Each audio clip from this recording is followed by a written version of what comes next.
বন্ধুরা, সমাধি রান্নাঘরে সবাইকে স্বাগত। আশা করছি আপনারা সবাই খুব ভালো আছেন।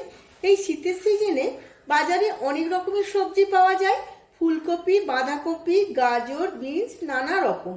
তাই এই বিভিন্ন সবজি দিয়ে আজ আমি দারুণ একটি নিরামিষ সবজি ডাল বানিয়ে শেয়ার করব। আপনারা যে কোনো অনুষ্ঠানে বানিয়ে পরিবেশন করতে পারবেন। তার জন্য সম্পূর্ণ ভিডিওটি দেখতে হবে। আমার চ্যানেলের নতুন বন্ধু হলে চ্যানেলটিকে সাবস্ক্রাইব করে পাশে থাকা বেল আইকনটি প্রেস করে রাখবেন, যাতে আমার সমস্ত রান্নার নোটিফিকেশন সবার আগে আপনাদের কাছে পৌঁছে যায়। আর ফেসবুক বন্ধুদের কাছে অনুরোধ পেজটিকে ফলো করার জন্য। চলুন দেখে নেওয়া যাক আজকের রেসিপিটি। আমি কড়া বসিয়ে নিয়েছিলাম, কড়াটা গরম হয়ে গেছে। এখন 250 গ্রাম সোনা মুগের ডাল খুব ভালো করে শুকনো খোলায় ভেজে নেব। ডালটা হালকা করে ভাজা হয়ে গেছে। এবার গ্যাসের ফ্লেমটা অফ করে দিয়ে ভালো করে ধুয়ে নিয়ে সেদ্ধ করে নেব। ডালটা সেদ্ধ হতে হতে অন্যদিকে আমি কড়া বসিয়ে নিয়েছিলাম। কড়ার মধ্যে দিয়ে দিচ্ছি 3 থেকে 4 চামচ সাদা তেল। আমি সাদা তেলে রান্না করব।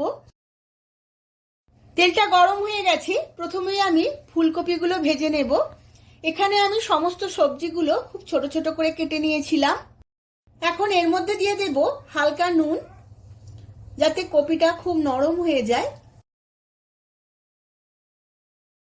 কপিগুলো ভাজতে ভাজতে দিয়ে দেব গাজর, এরপর দিয়ে দেব বিনস।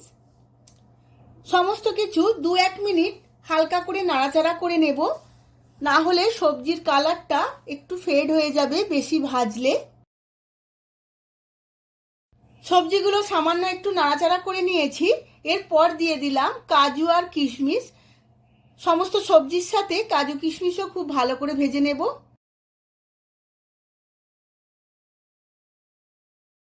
সমস্ত উপকরণগুলো ভাজা হয়ে গেছে। এবার তেল ছেঁকে তুলে নেব।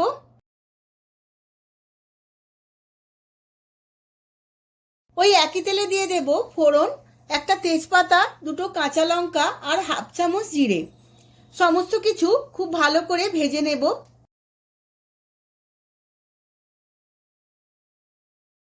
ফোড়নটা ভাজা হয়ে গেছে। এখন এর মধ্যে দিয়ে দেব একটা কেটে রাখা টমেটো। টমেটোর মধ্যে অল্প একটু নুন দিয়ে দেব, যাতে টমেটোটা নরম হয়ে যায়।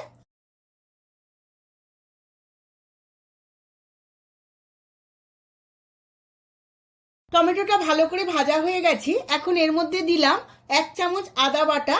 যেহেতু আমি নিরামিষ ডাল করছি, তাই আমি শুধুই আদা বাটা দিচ্ছি।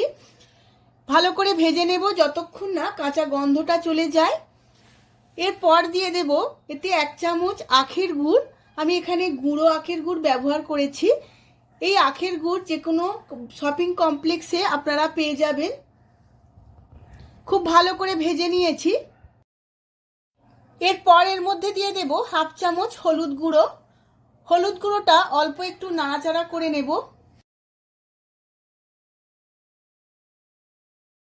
এরপর দেব কড়াইশুঁটি।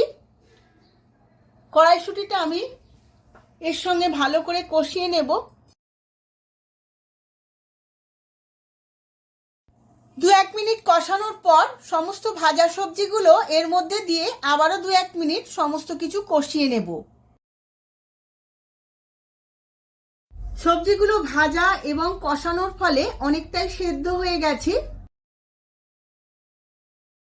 সমস্ত উপকরণগুলো কষিয়ে নেওয়ার পর সেদ্ধ করে রাখা ডালটা আমি এখন এর মধ্যে দিয়ে দেব।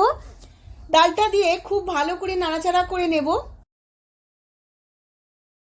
আমি ডালটা 80% সেদ্ধ করেছিলাম, বাকি সেদ্ধটা সবজির সাথে করব। এখন এর মধ্যে দিয়ে দিলাম স্বাদ মতো নুন। যেহেতু সবজির সাথে আমি নুন দিয়েছিলাম, তাই নুনটা একটু কম লাগলো। এখন চাপা দিয়ে আরো 5 মিনিট সেদ্ধ করে নেব। 5 মিনিট রান্না করে নেওয়ার ফলে সমস্ত সবজি এবং ডালটা খুব ভালোভাবে কুক হয়ে গেছে। ডালটাও আমার সেদ্ধ হয়ে গেছে। এরপর এর মধ্যে দিয়ে দেব 1/2 চামচ গরম মশলার গুঁড়ো, 1 চামচ ঘি আর দেব কিছুটা কুচনো ধনেপাতা। ব্যাস আমার রেডি হয়ে গেছে সবজির ডাল। আমি একটু নাড়াচাড়া করে সার্ভ করে নেব।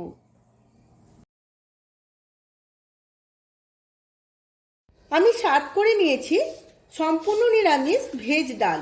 দারুণ দেখতে লাগছে। দুপুরে ভাতের পাতে অথবা রাতের ডিনারে যে কোনো সময় খুবই ভালো লাগবে। আমার মতো করে আপনারাও বাড়িতে যে কোনো দিনে একবার বানিয়ে ফেলুন আর সবাইকে পরিবেশন করুন, সবার খুবই ভালো লাগবে। ভিডিওটা যদি ভালো লেগে থাকে ভিডিওটিতে প্রচুর প্রচুর লাইক শেয়ার কমেন্ট করবেন। আজ তাহলে আসি, ধন্যবাদ।